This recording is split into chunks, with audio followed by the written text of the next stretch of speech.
Alhamdulillahi ala ni'amihi al-zahirah wal batinah, qadiman wa hadisan. Ashhadu an la ilaha illallah wahdahu la syarikalah, wa ashhadu anna Muhammadan abduhu wa rasuluh allazi la nabiyya ba'dah, amma ba'du. Hadirin ikhwatu iman rahimakumullah, jamaah warasatul Quran yang diridhoi oleh Allah Subhanahu wa ta'ala. Pada pembahasan kemarin, dalam rangka program khataman kitab Du'aul Muslim min Sahihil Imamil Bukhari, yaitu bab pertama kita sudah membahas likulli nabiyyin da'watun mustajabatun. Maka pada kesempatan kali ini kita coba lanjutkan kajian yang kedua, yaitu babu afdhalil istighfari, bab seutama-utamanya istighfar. Berkaitan dengan istighfar ini, Allah Subhanahu wa ta'ala berfirman di dalam Al-Quran surah Nuh ayat 10-12, di mana Allah Subhanahu wa ta'ala menegaskan, a'udzu billahi minasyaitonir rajim, istaghfiru rabbakum innahu kana ghaffaran. Memohon ampunlah kalian kepada Tuhan kalian, innahu kana ghaffaran, sesungguhnya Allah Subhanahu wa ta'ala itu maha pemberi ampun. Yursilus sama'a alaikum midraran, yang ia menurunkan hujan yang lebat bagi kalian dari langit. Wa yumdidkum bi amwalin wa banida, dan menjadikan kalian kaya dengan harta benda dan anak-anak. Wa yaj'al lakum jannatin, dan dialah yang mengadakan kebun-kebun bagi kalian. Wa yaj'al lakum anharan, dan menjadikan sungai-sungai bagi kalian. Pada ayat ini Allah Subhanahu wa ta'ala memerintahkan kita semua untuk beristighfar kepadanya, sebab hanya Allah lah Tuhan yang maha pemberi ampun. Bahkan di dalam Quran surah Ali Imran ayat 135 Allah berfirman, walladzina idza fa'alu fahishatan aw zalamu anfusahum dzakarullaha wastaghfaru lidunubihim wa may yaghfiru dzunuba illallah wa lam yusirru ala ma fa'alu wa hum ya'lamun. Dan orang-orang yang apabila mereka itu melakukan perbuatan fahsya, audolamu anfusahum, atau mereka mendolimi diri mereka sendiri dengan berbagai macam dosa kemaksiatan, dzakarullaha, mereka ingat kepada Allah, fastaghfaru lidzunubihim, maka mereka segera memohon ampun bagi dosa-dosa mereka. Wa may yaghfiru dzunuba illallah, dan siapa gerangan yang bisa mengampuni dosa kecuali Allah. Walam yusirru ala ma fa'alu, dan mereka tidak terus melakukan hal yang sama, ala ma fa'alu wa hum ya'lamun, sedangkan mereka itu mengetahui. Lalu hadis yang dimunculkan dalam bab kedua ini tiada lain adalah haddatsana Abu Ma'marin, telah menceritakan kepada kami Abu Ma'mar. Haddatsana Abdul Warisi, telah menceritakan kepada kami Abdul Waris. Haddatsana Al-Husainu, telah menceritakan kepada kami Al-Husain. Haddatsana Abdullah bin Buraidah, telah menceritakan kepada kami Abdullah bin Buraidah an Busyair bin Ka'b bin Al-Adawi, dari Busyair bin Ka'ab Al-Adawi qala, ia berkata, haddatsani Shaddad bin Ausin, telah menceritakan kepadaku Syaddad bin Aus radhiyallahu anhu. Anin Nabi sallallahu alaihi wasallam, dari Nabi sallallahu alaihi wasallam, sayyidul istighfar, yang dimaksud dengan sayyidul istighfar tiada lain adalah afdalu siyaghil istighfar, seutama-utamanya bentuk memohon ampun kepada Allah Subhanahu wa taala. Dengan mengatakan astagfirullah, Allahumma gfirli, itu pun termasuk istighfar. Tetapi seutama-utamanya bentuk istighfar tiada lain adalah antakula, engkau berkata, Allahumma anta rabbi la ilaha illa anta. Ya Allah, engkau adalah Tuhanku, tiada Tuhan selain engkau. Khalaqtani wa ana abduka, engkau telah menciptakanku dan aku adalah hamba-Mu. Pada ungkapan Allahumma anta rabbi, ini sebagai perwujudan dari tauhid rububiyah, di mana kita meyakini Allah lah yang menciptakan, Allah lah yang mengatur segala sesuatu di alam semesta ini. Dan la ilaha illa anta, tiada lain, merupakan sebagai wujud dari tauhid uluhiyah ketika kita meyakini bahwasanya Allah lah Tuhan satu-satunya yang disembah. Khalaqtani wa ana abduka, engkau telah menciptakanku dan aku adalah hamba-Mu.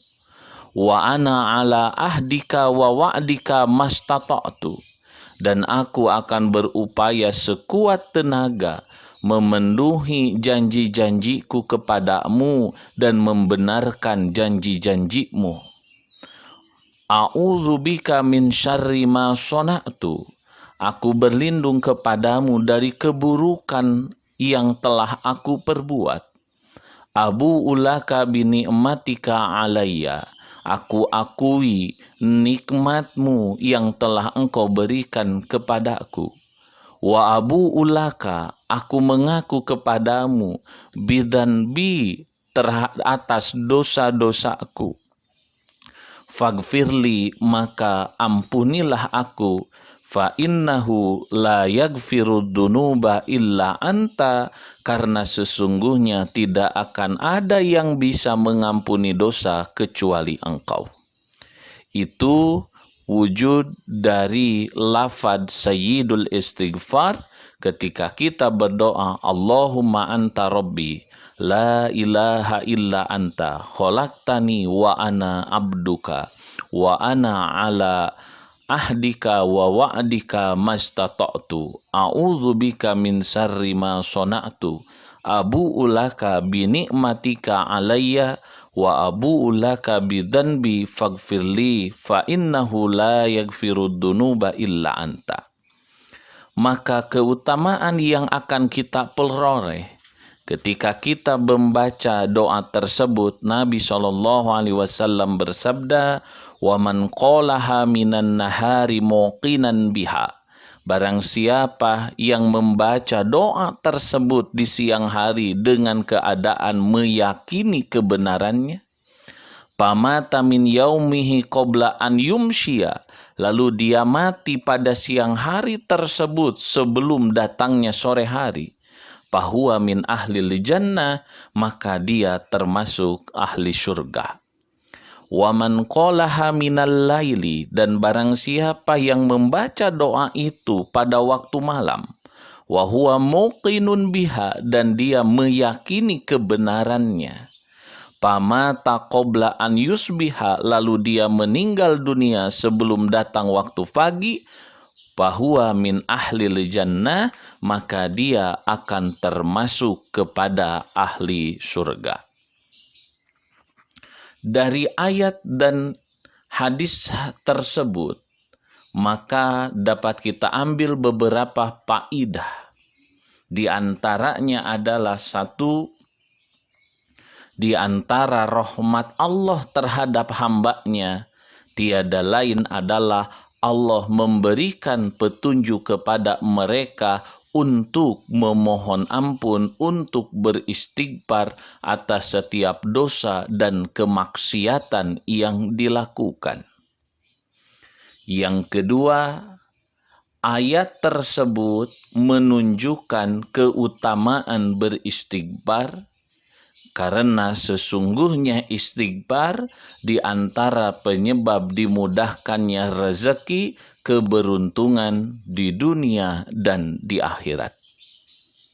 Yang ketiga, pada ayat itu ada at-tahdzir, ada ancaman ketika kita melangsungkan dan melanjutkan dosa-dosa, di mana hal tersebut akan mematikan hati yang kita miliki, dan ketika kita berinabah kembali kepada Allah Subhanahu wa Ta'ala, beristighfar kepadanya, maka hati yang mati ini akan hidup kembali dan dosa-dosa itu akan Allah hapus.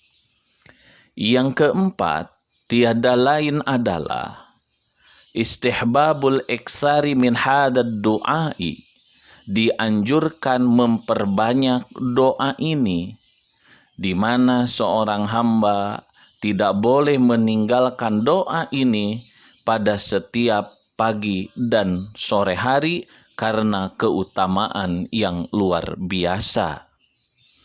Yang kelima, dianjurkan bagi orang yang berdoa kepada Allah Subhanahu wa Ta'ala untuk merendahkan diri di hadapan Allah Subhanahu wa Ta'ala, selain merendahkan diri, menghaturkan pujian-pujian kepada Allah Subhanahu wa Ta'ala, di mana hanya Allah lah yang berhak kita puji.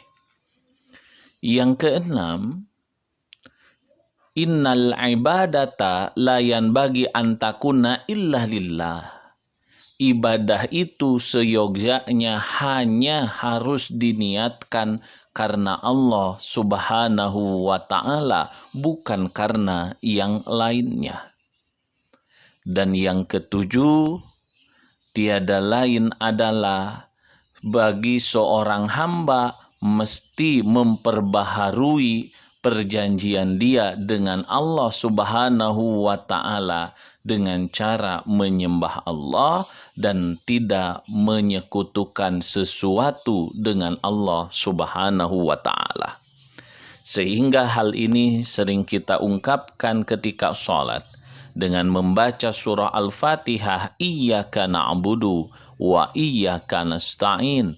Hanya kepadamulah kami menyembah dan hanya kepadamulah kami memohon pertolongan. Kedelapan, innal iqrara bid-dunubi min asbabi ghufraniha. Sesungguhnya pengakuan terhadap dosa-dosa di antara sebab-sebab turunnya pengampunan dari Allah Subhanahu wa Ta'ala.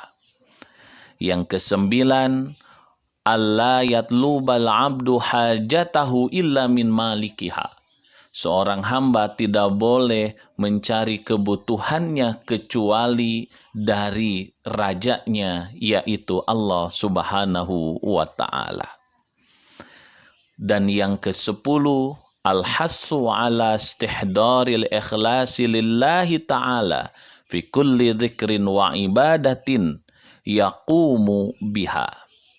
Anjuran menghadirkan keikhlasan karena Allah pada setiap zikir dan ibadah yang dilakukan.